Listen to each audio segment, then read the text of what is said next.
So as we jump in, I know a lot of people know you and you've been really great about sharing your thinking and your experiences for many, many years.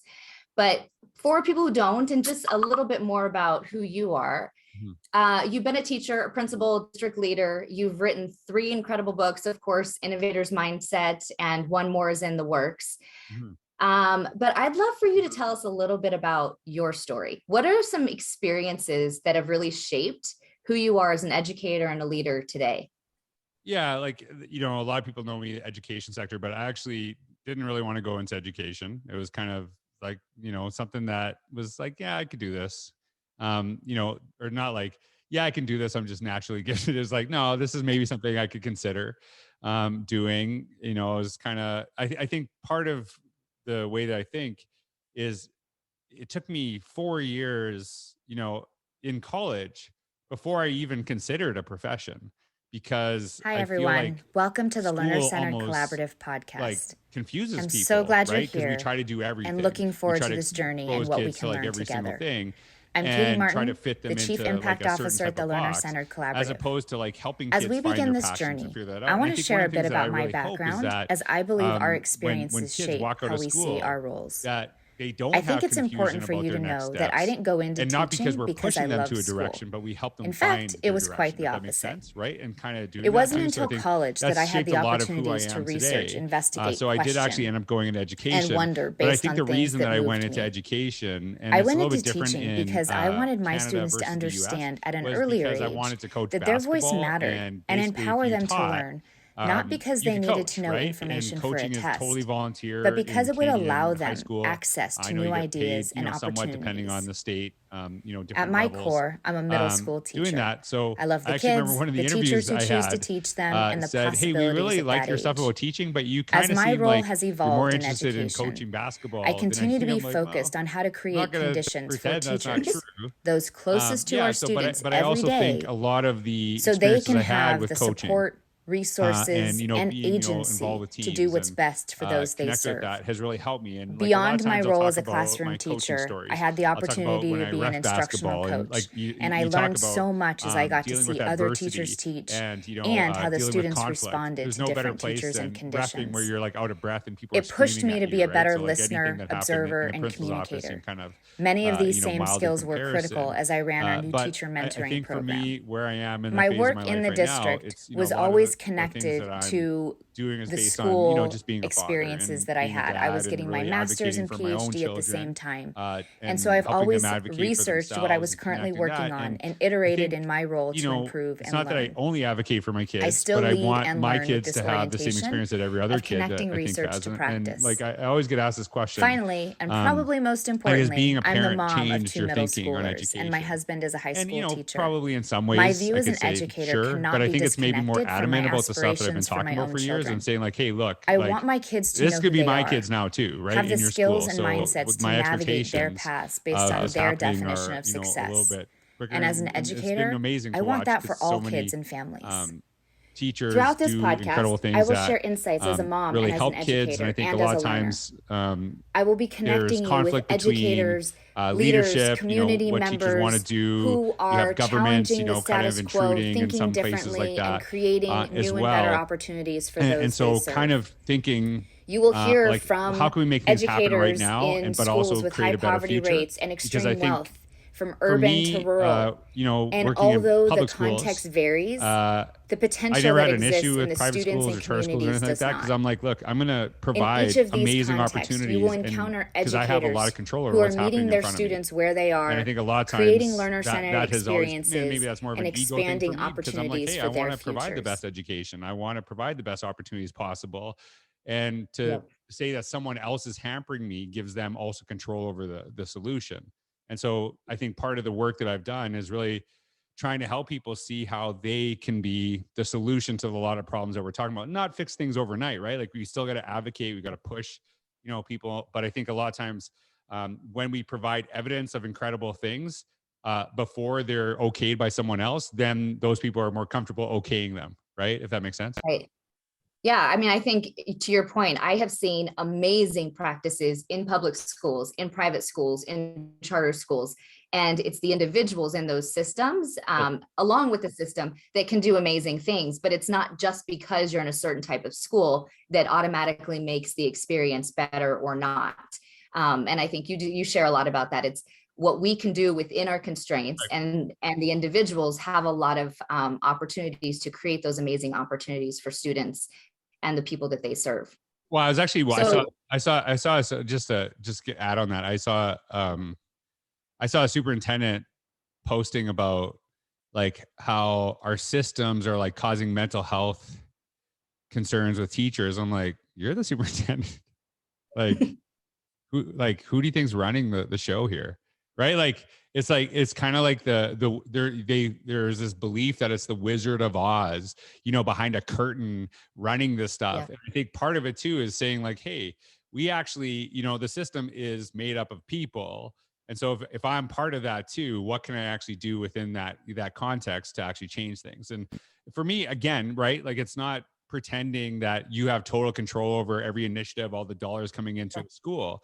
But I also don't like thinking someone else controls my actions when I have conversations with kids every day. When I, what I'm doing in my classroom. Yeah, like I understand there's curriculum and things like that we have to be cognizant. I don't ever encourage people to do things that would help make sure they lose their jobs. But I think there's a lot more flexibility and opportunity than we sometimes pretend there is. And I think it's an easy out to say like, oh, I can't do that because of this. And then it's just like, then we can, then you can blame someone else. But if you can blame someone else, then it's also their problem to fix. Right. And then you have no control. So for me, maybe I'm a little bit of a control freak in that way, saying like, I do have some power to make things happen. Totally. Well, I think that you've helped a lot of people see and push on that across the system, whether you're the superintendent Right. or if you're a teacher or a principal, you have a lot of leverage and opportunities to do things differently. And I was just talking to David Vinasdal this morning, who I know you're also good friends with, and he was kind of sharing some of the things as a superintendent that he's been able to do to create more agency for teachers and students, and things that maybe he gave a lot of freedom and choice in ways a lot of people didn't think they could as leaders. And that's just the way he always is looking for, how do I give people more agency rather than create more structures and tell everyone what to do. And when you're saying like people are struggling with mental health and people are having there's been a lot of challenges in COVID, but a lot of it's because we've tried to continue with the same policies and same structures pre-pandemic that don't necessarily serve students or educators in really authentic ways. Well, even talking about COVID and health, right? Like a lot of people know that I've, taken care of my health. I lost, I think it's like 115 pounds during that process. And one of the reasons is because obesity is actually one of the most correlated comorbidities to death for people that actually have COVID. And so I was like, geez, like I have kids, like I got to do something here. I'm going to die. Right. And then, maybe that was like a little bit dramatic, but that was basically what the science. Well, sorry for following science. And so I, kind of kept an eye on that and said like, I got to do something. Right. And I think a lot of times it was easier to say like, oh no, you need to do something for my health. You need to do this. I'm like, well, hey, as much as I appreciate that we have to come together as a community, I also have to take care of the things I can take care of and work through that process. And I think that to me is that when we're asking this stuff about, like a lot of times again, and maybe this is getting a little bit controversial for your first episode, a lot of times we're like, it's COVID's fault, but sometimes it's like, maybe it's our reactions to like, and the policies that we put into place because of it. Right. And so there is that it's not like COVID made decisions. Right. So we made decisions based on what we saw that, sometimes were not necessarily beneficial, were harmful. And I think, a lot of times some doors opened and we saw some things in a new way that were beneficial. But then once people kind of moved on and started going back, then they said, oh, like, I know that doing this might have been beneficial, might have been helpful, but we're just going to kind of get back to what we were doing. I think and both you and I have talked about this, is that a lot of people are just like, oh my, how do we get back to 2019? as opposed to how do we create a better future and like Yep. take the lessons learned from this process, because a lot of kids actually benefited from remote learning because they were now encouraged to use devices that they were literally not allowed to use the week prior to like March 2020. Right. And so Right. like, are you helping those kids? Right. When I hear people say, all we need to do is get kids back to school, I bristle, right? And there's even, policies, just get kids back to school and then things will be okay. I think that is doing a disservice to what we learned. Right. And not acknowledging that we had many difficulties pre-pandemic, right? When we have systems that not all kids are served equally, not all kids have access to opportunities. And so we're saying just get them back in school and everything will be fine. When in fact, to your point, we have technology, we have flexibility, we have people working together in teams in ways that they weren't prior, community partnerships. And so thinking about moving forward, rather than just going back to 2019, I'd love to be able to see people leveraging those lessons and leaving some of these practices in the past that didn't actually work. So that is something that I really hate to hear. I hate to use the word hate, but I hate to hear like, hey, let's just go back. Instead, think about how can we bring, I know, thanks for pointing that. How can we bring kids back to school, but how can we also think about opportunities that allow for more flexibility and different places that actually meet the needs of each kid? Because we know that lots of kids need different things to actually be able to and navigate their path. Yeah, well, and that to me, I think you kind of said the solution in the problem is that how do you actually see the kids as individuals, right? Right. And I think a lot of times what we do is we lump kids into groups, and that actually doesn't so it's like, hey, let's personalize learning, but standardize results and like have this expectation. And so I think for me, and this kind of going back to like what I was talking about with my own kids. So I have 2 daughters, right? And they share the same last name. That's about it. That's they're very different. They have very different passions. They're very one of my kids will like insert herself into any situation, and one kid needs a solid year to get to know you before she is around you, and she's a year and a half old. So that's kind of like how it is. So my question is, and I've been asking this, so when my kids come to school, do you see them as the Couros kids and then just lump them together and then have the same expectations? Or do you actually understand they're 2 unique individuals, right? Even though they share some same characteristics. And so I think part of it too is that, are we actually honoring kids on an individual level, right? Which is, right. Like do we need to do that for educators too. Like we need to understand that aspect as well, right?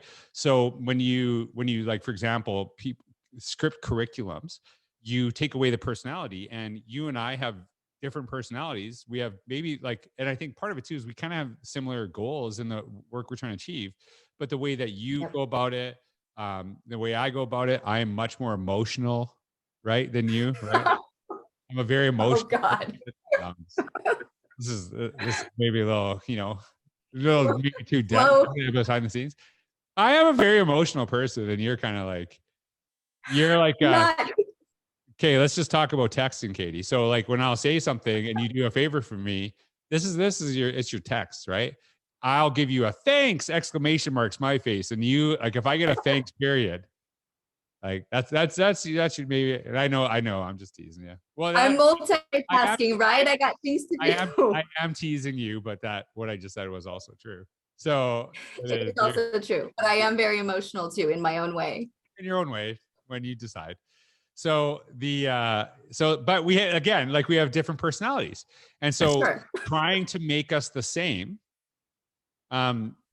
is actually not beneficial. But I think school tries to do that to kids, to adults, to this aspect, lumping them in groups, putting them in certain, like, as opposed to, and this is a question, like, do we want kids to walk out being all good at the same thing or all good at something? That's going back to that conversation. And that means you have to, like, even through curriculums, even through different aspects, are you helping kids find their passions, find their strengths, find what they're really good at, what, makes them get up in the morning? Or are you just trying to like make kids carbon copies of one another in school? And that to me is where we start like lumping people into groups and, seeing and taking away that individual ability. I think it's hurtful in many ways to what we do in schools.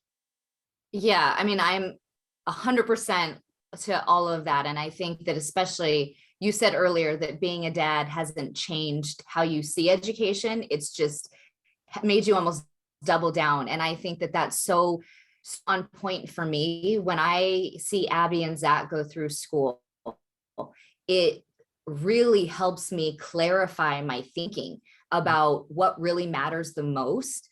When I see them coming home and like, getting these different scores and ABC, whatever it is that, 100-point test and the worksheets or whatever they're coming home with, I'm thinking, but they can have conversations about what matters. They know who they are as people.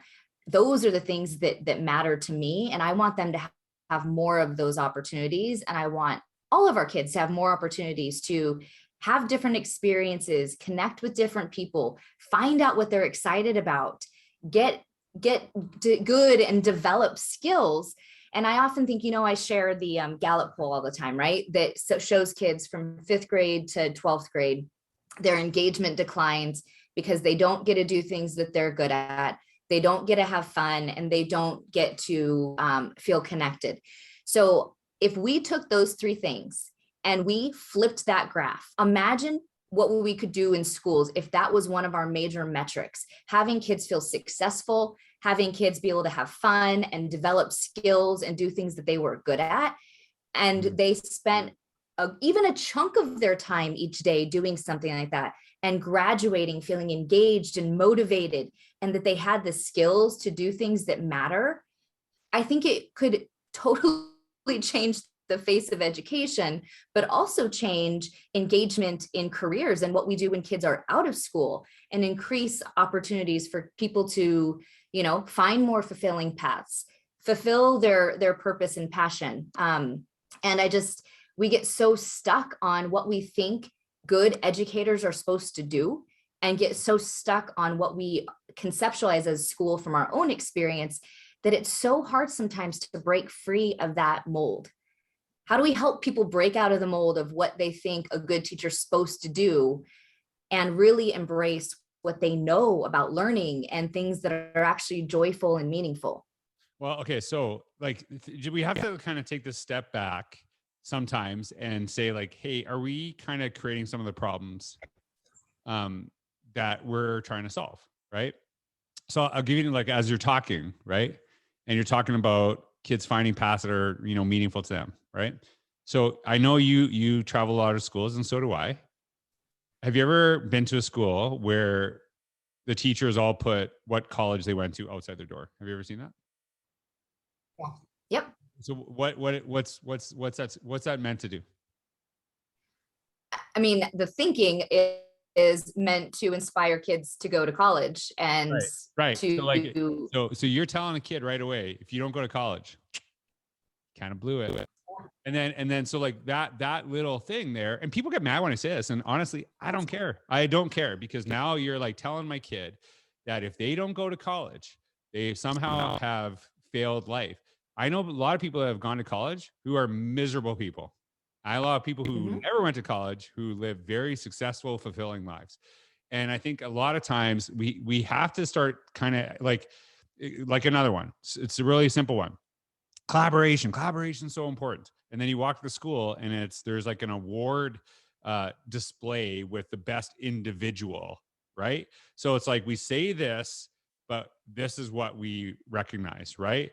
And it's kind of like I go to opening days, like relationships are really important. Like one of the things that's obviously a correlation between, when you said grade 5 to 12, also think about kind of when kids are going to middle school, they don't have just one teacher. They have multiple teachers, which then it becomes harder to build relationships. Then they go to high school, then become more disengaged because they have more teachers. Then they go to, college or university in many cases.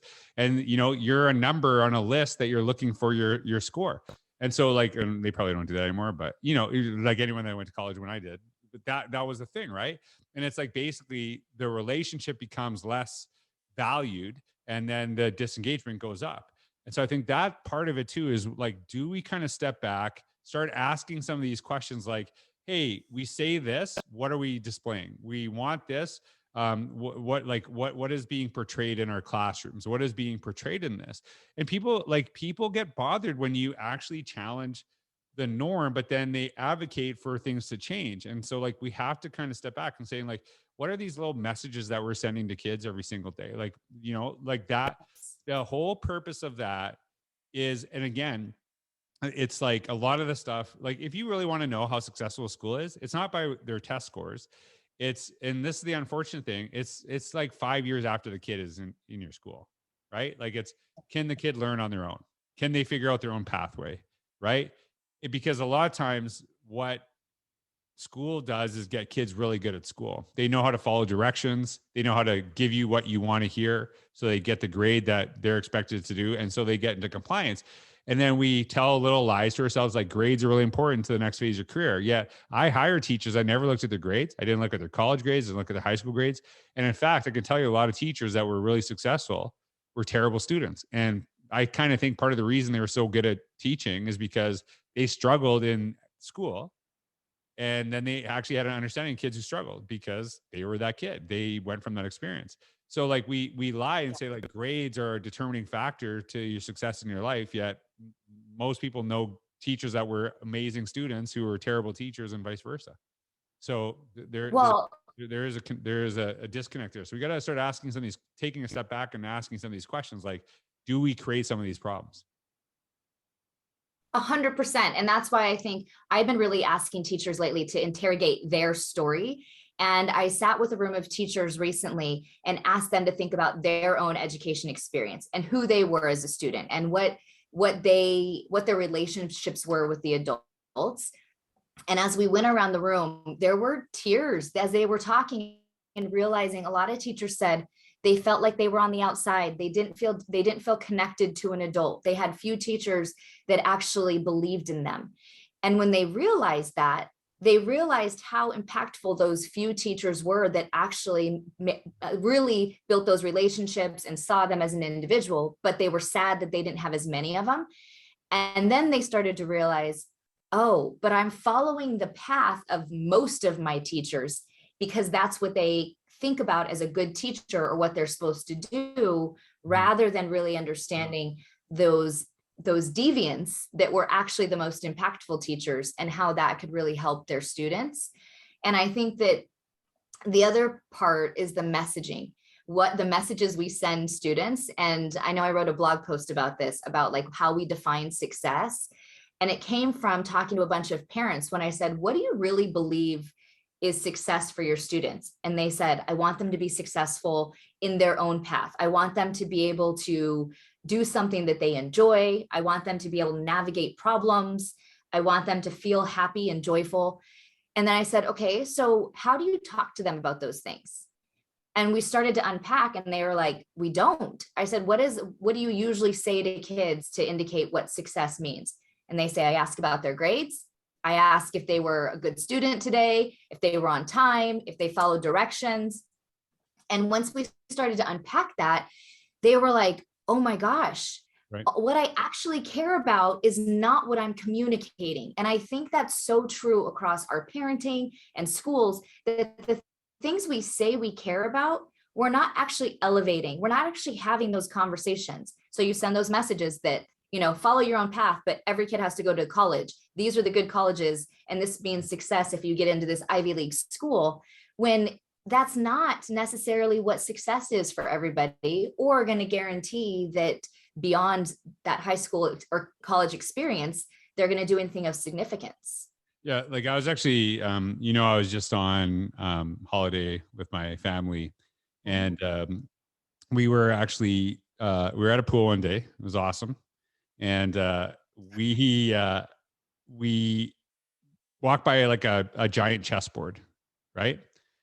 And Kalia saw it. She's like, "What is that?" I'm like, "Oh, it's chess." I said, "Do you want to learn to play?" She's like, "Oh yeah, I'd love to." Like, she's interested in the pieces, whatever. So I taught her. She's 5, right?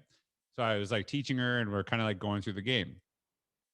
And she begged me to play, and then we're playing, and then I'm about to win, and she's like, "I quit," and I was mad. I was so mad about it.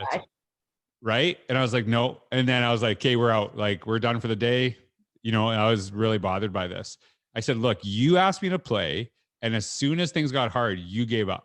Right. And I literally just wrote something about this. It's going to be my email this weekend.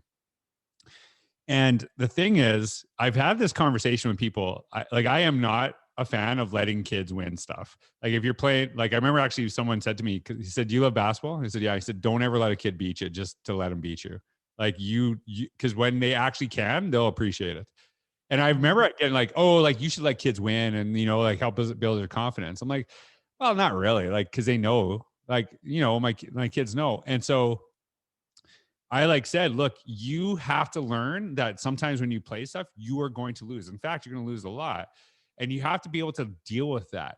But the thing is, when you lose, you got to figure out why did I lose, and how do I actually learn from that process so I can get better, so I can go through this.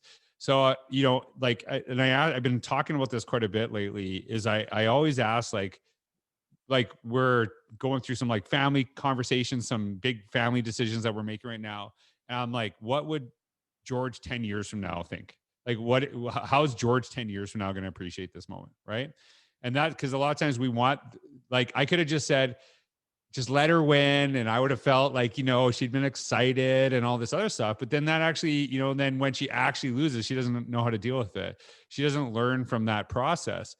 And so I'm thinking about like, hey, you know what? It sucks and I'm mad and I'm bothered by this because whatever. But then at the beginning of this trip, she could not swim. And I'm like guiding her through this. And she actually, by the end, she was on her own. She was like swimming. And she said to me, like, Dad, I couldn't, like, and, she didn't say it as articulate as I'm going to say, because she is 5.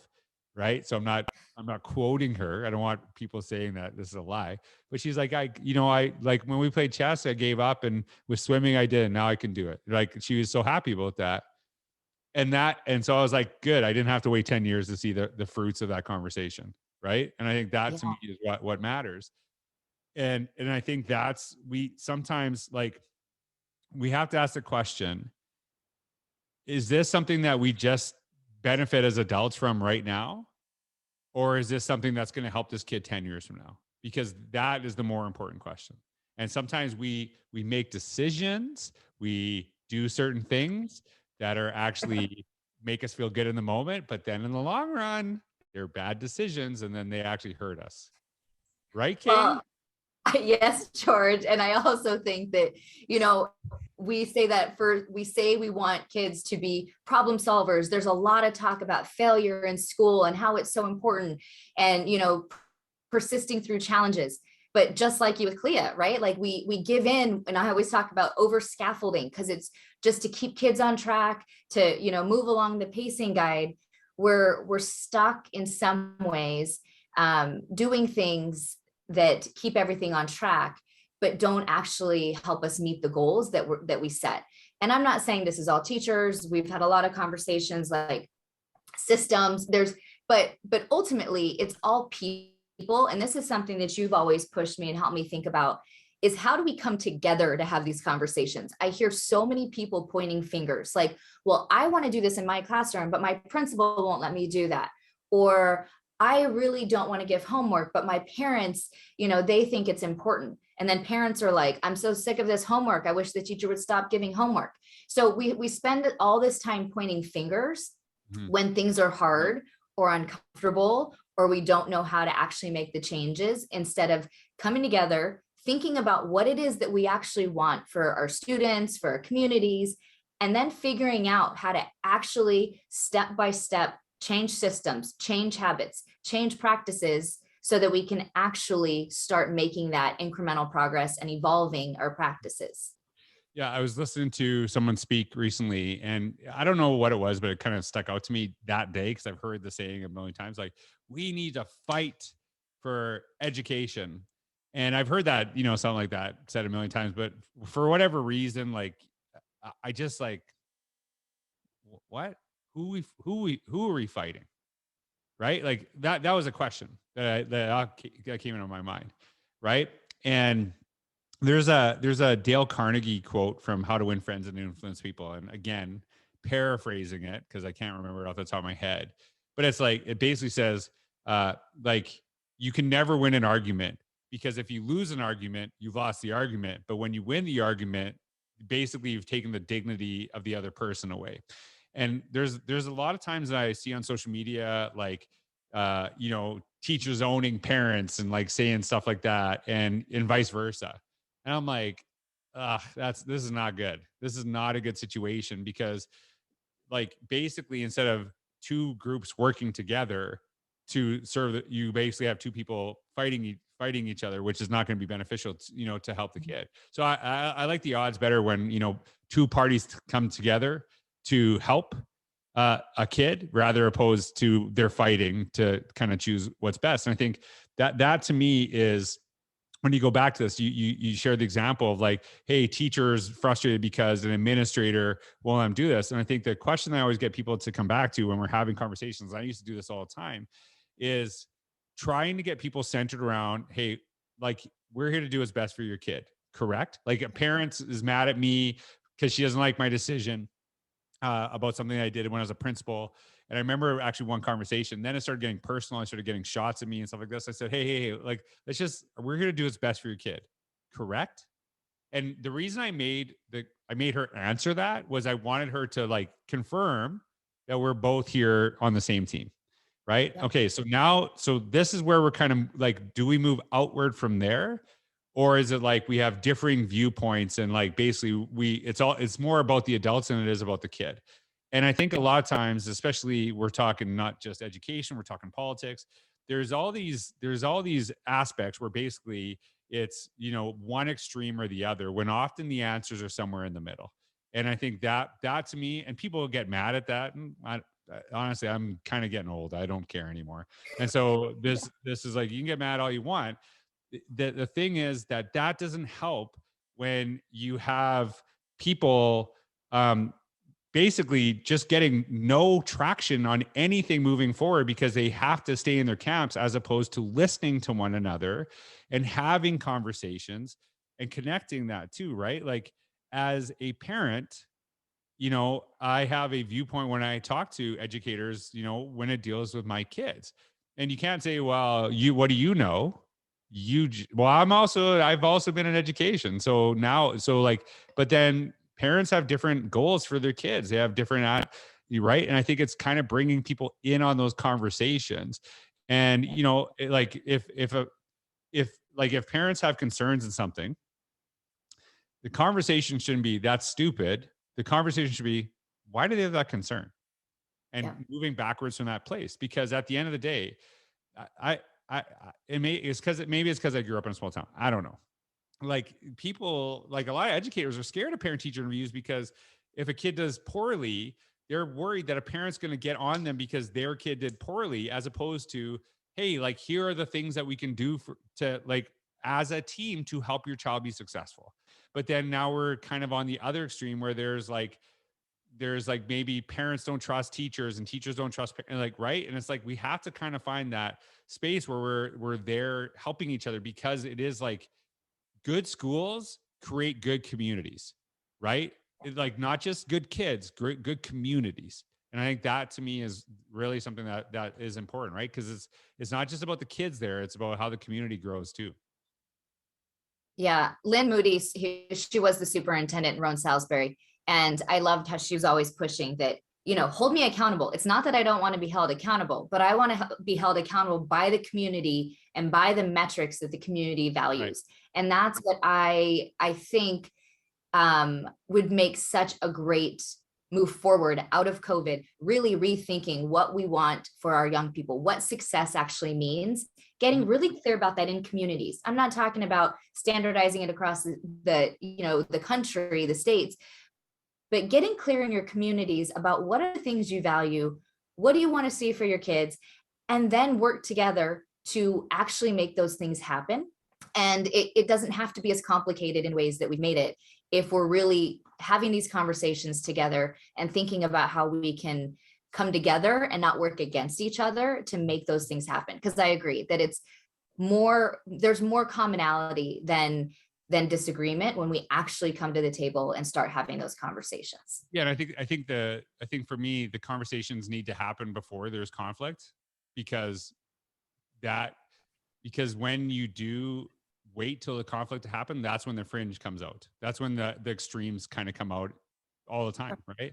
And I think the more you can get involved people early in conversations, is like one of the reasons, one of the first things I say is like, as a teacher, you should be calling parents like and caregivers like first week, right? Something good, get them on your side right away, because you do not want your first phone call in 6 weeks and something goes wrong, because now it's like, I don't even know you, right? Do you even know my kid?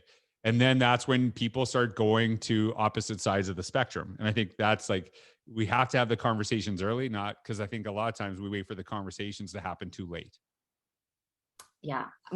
So I have to share a story about Zach's teacher, who was so amazing. His math teacher, she reached out early on and we were connecting, and she just said, like, he's such a great young kid. He's such a valuable asset to the community. He's trying so hard. She had seen like tremendous growth in him in those first couple of weeks as he was adjusting to middle school. And I just like, I've saved the email because I just think it means so much that she sees him. And then like 2 months later, I got an email saying like, yeah, Zach's, a little off task. He's struggling. Just want to let you know in case there's something going on, but here's what I'm going to do to take care of it. And here's some things that you might want to think about. And I was like, this is amazing. Right. And I was like on it because I knew that she saw Zach. I knew she was acting out of the best interest for him and for her class. And it was just like 2 emails, right? It was like simple communication, but I knew that she was being proactive and thoughtful, and that when he went to that class, he was seen and valued as a human. And I could not be more grateful. Yeah. And I know there's lots. Yeah. I remember like having some conversations with parents and like basically like having to talk them out of how horrible their kid was. And I'm like, no, like just chill. Like your kid isn't reading at the level that, they should be necessarily at this age. They'll be fine. Right. We'll get them there. Don't worry about that. Right. And like I remember actually one parent who, she was the board chair when I was principal. And basically her kid had done something really dumb. I remember this. And she was so upset. I'm like, kids do dumb things. Like it's fine. He knows he did something wrong. He's taking accountability for this. I'm telling you, like 10, 15 years from now, you're going to laugh about this. It's not even going to affect him, just whatever, right? Like you just have to trust this. And she thought about this, and now it's 10, 15 years later. Kid is like in engineering. Does very well. He's like very happy kid. And she remembered that conversation, and she's like, you kind of snapped me out of kind of thinking my kid was the devil at that moment, just because I wanted him to be perfect.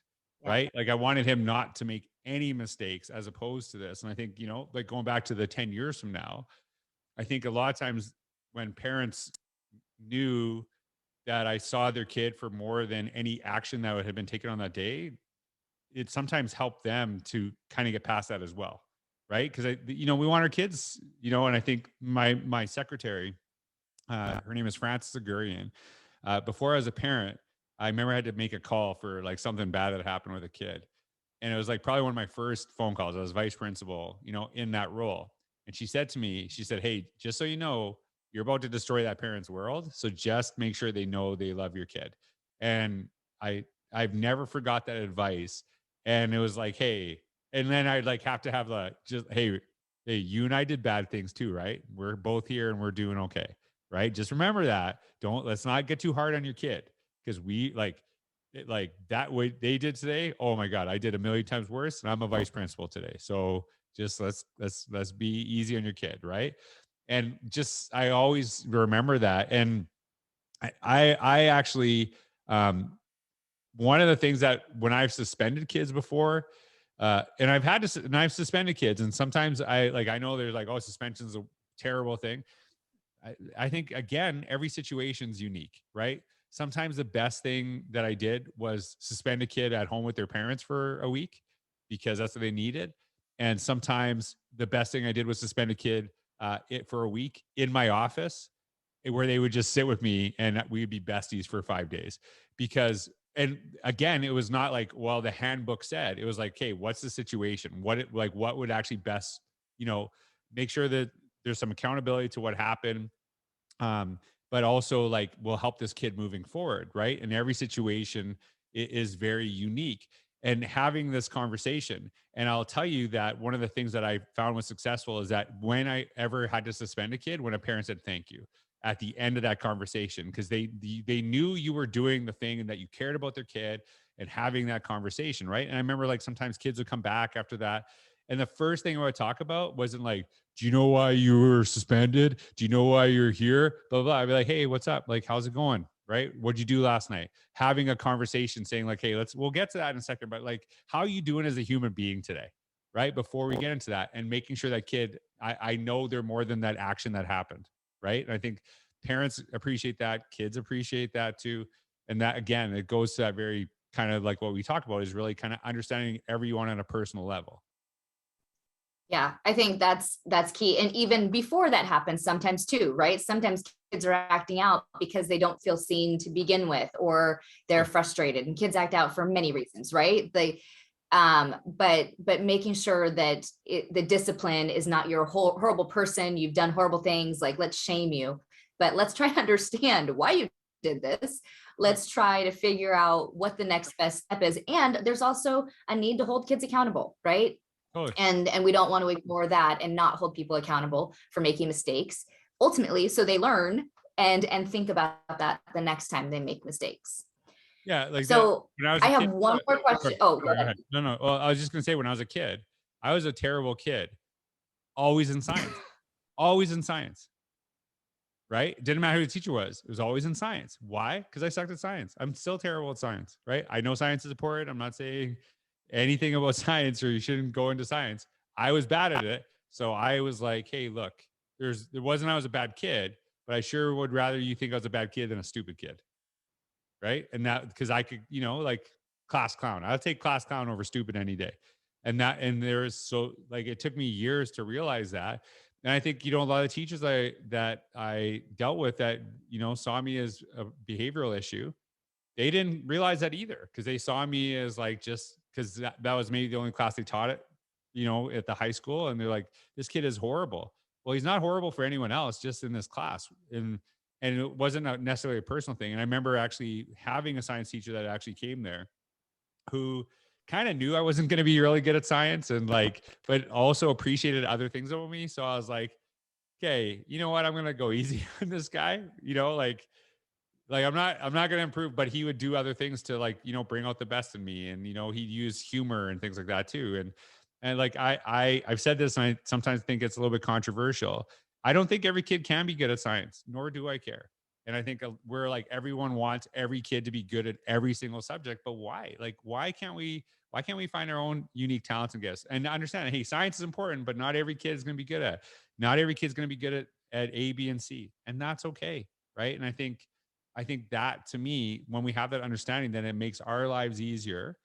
But it doesn't mean that, again, going back to the idea, I don't want kids to be all good at the same thing. I want kids to be good at something. And I think we can still do that within a science class, even if the kid doesn't necessarily have a future as a scientist. And so I think, like you said, it's more than just the kid. There's something else going on. And so do we kind of step back and realize that? Because when we do, it makes everyone's life easier.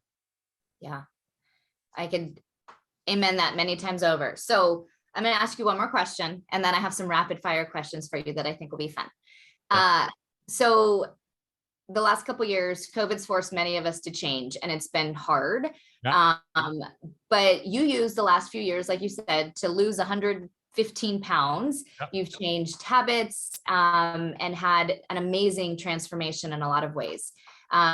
You've always said, one of my favorite quotes of yours, change is an opportunity to do something amazing. Right. So as you focus on health and wellness, what are things that we can learn from your journey about embracing change? How do we use some of those ideas to move forward? Well, it's actually kind of interesting that you use my quote on me just there, because I was like, to be honest with you, I am a little proud when you said that, because then it proved that I live what I say.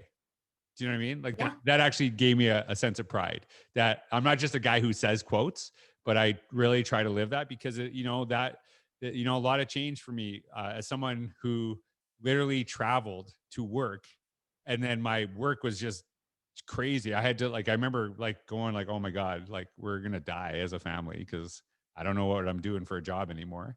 And then that lasted about 24 hours. I'm like, hey, I'm supposed to be the innovator, so I got to figure out new stuff. And so I pivoted, and there's a lot of different things I do now that I didn't do, you know, 2 years ago, and trying to figure that stuff out. And I think for me, you know, kind of going through this, I think the word that I would keep using is recalibrating, in the sense that I had to really kind of step back and say, like, what is the most important aspect of my life, right? Like, what are the most important things? So, like right away, as someone who traveled and was never home, I was all of a sudden home. I was like, okay, well, you know, I'll get to be around my family. I never get to be around this. And it took me about 3 months to realize that I was home, but I wasn't present. And then I kind of figured that out. And I think a lot of times uh, we talk about work-life balance, all that other stuff. And I'm not a fan, because I think it's more about purpose than balance. Balance is a very personal word. And at different phases, um, what would I would determine balance, you know, as a single principal who had no kids versus, you know, a dad, you know, now are different things. I think purpose to me is what really matters. So I think part of it is just kind of stepping back and asking yourself what is important, and putting your emphasis on that too. And kind of learning to, I think a lot of times we wanted to, like, we were trying to go out of our way to help everybody, you know, do as much as we can. And I think a lot of times we were getting into situations that were worse than what they were before, because we wanted to help everyone, but then we were kind of taking away from our own lives in some ways. And that kind of sounds selfish, but I found that once I said, okay, just hold back. You can say no to some things. You don't have to do everything. You got to take care of yourself, because you're not going to be any use to anybody if you keep it at this rate. You're going to be out of this, right? For like, you're going to die if you get COVID the way that you're going, or, you know, you're going to be totally burnt out. So I think sometimes that process of like kind of stepping back and focusing on what really matters, and then taking care of yourself, then better enables you to take care of others, right? Mhm. Kind of, you know, the cliche oxygen mask thing, right? Like, you have to kind of take care of yourself, take care of others. I also think that for me, like there's a lot of there's a lot of things that like, there's a couple things I would try to like get my health in shape, and one was this thing called V Shred. And I'm not promoting it or anything like that, but they featured me on their page because I took the program, lost a bunch of weight. And it wasn't just that, right? So I'll always get these emails or messages from like random people I've never met in my life, who saw my transformation of how I looked, you know, at one point versus another. And they'll say, does that thing really work? And I'm like, well, yes and no. Right. So if you do it and you follow it, it works, but it's not like a magic pill that you just lose weight. Like, it's hard. It's super hard to do. And I think a lot of times we are looking for the magic pill for whether it's our family life, our personal life, our professional life. But really, it's just, what are the things that are like this? Sometimes we complicate things so much, where it's like, hey, like, what are the things I did to like fix my health? I started eating better, and I exercised, and I got good sleep. And like, I didn't like go on keto, or like, you know, I'm not saying if you're on keto, you're crazy or anything like that. But like, I didn't do anything. Like, I just said, like, what are certain things I have to do every single day, and do those things consistently. And I think a lot of times we're looking for magic solutions, when it's really, hey, what are the simple things I can do consistently that I know work?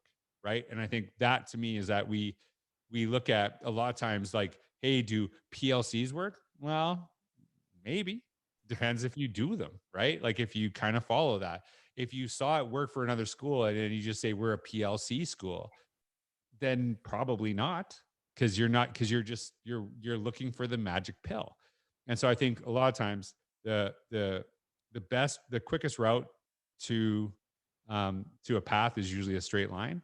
But can we stay on the straight line? And that to me is, you know, was one thing that, you know, I've kind of tried to embrace in the work that I do.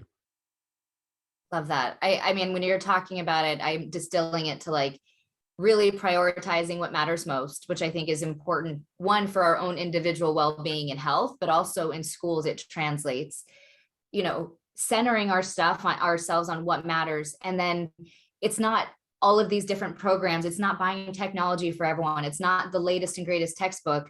It is really thinking about doing a few things, some strategies, practices based on what matters most, getting those things into place, but doing them consistently over time to see those changes rather than just trying to throw everything and that magic pill, as much as we know it never works, right? It's so enticing to think that there's this really simple way when a lot of it's just hard work.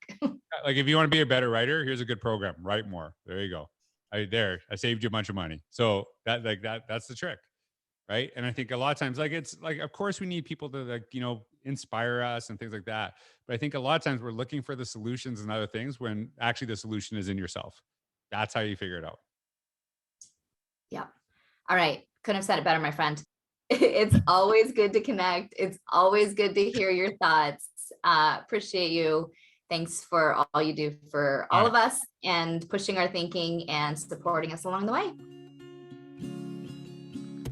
Thanks for tuning in to the Learner Center Collaborative Podcast. To learn more about us, head on over to www.learnercenter.org or send us an email at collaborate@learnercenter.org.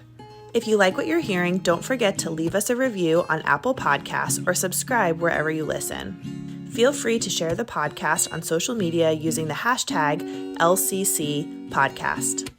Our ending credit music was written and composed by Maddie Hanson, a student at Lambert High School in Cumming, Georgia.